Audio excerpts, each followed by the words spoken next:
ഇപ്പോൾ എം.ടിയുടെ സംസ്കാരം നടക്കാനിരിക്കുന്ന മാവൂർ റോഡ് ശ്മശാനത്തിൽ നിന്നും റിയാസ് KMR ചേരുന്നുണ്ട്. റിയാസ്, 5 മണിക്കാണ് എം.ടിയുടെ സംസ്കാരം നടക്കുക.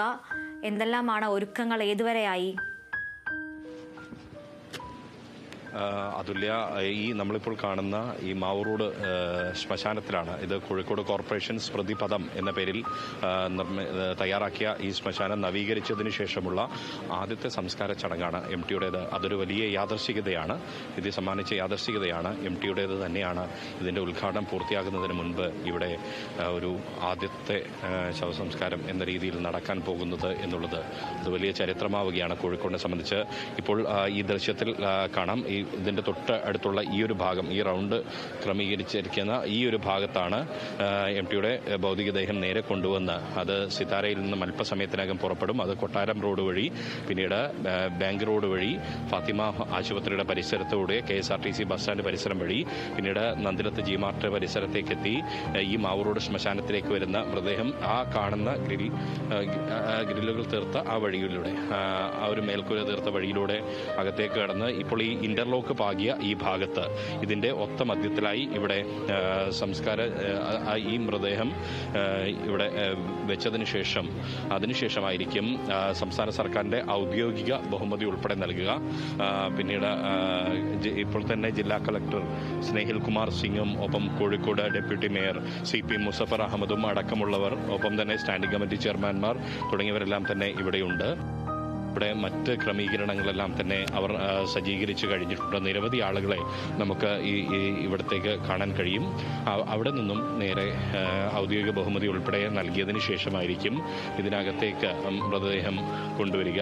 മൃതദേഹം കൊണ്ടുവന്ന് ഇവിടെയുള്ള ഹാളുണ്ട്. ഈ ഹാളിൽ കിടത്തിക്കൊണ്ട് ഇവിടെ വൈദ്യുത ശ്മശാനവും ഗ്യാസ് ക്രമറ്റോറിയവും അടക്കമുള്ള സംവിധാനങ്ങൾ ഇവിടെ ക്രമീകരിച്ചിട്ടുണ്ട്. അതിനുശേഷമാണ്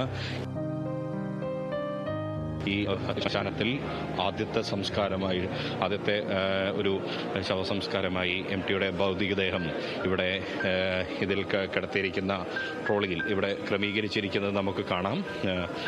ഇതിൻ്റെ തൊട്ട് ഇപ്പുറത്തായി ഒരു ട്രോളി കാണാം. ഈ ട്രോളിയിൽ കിടത്തി ഇതിനകത്താണ് ഈ ഒരു സംസ്കാര ഹാൾ ഇവിടെയാണ്.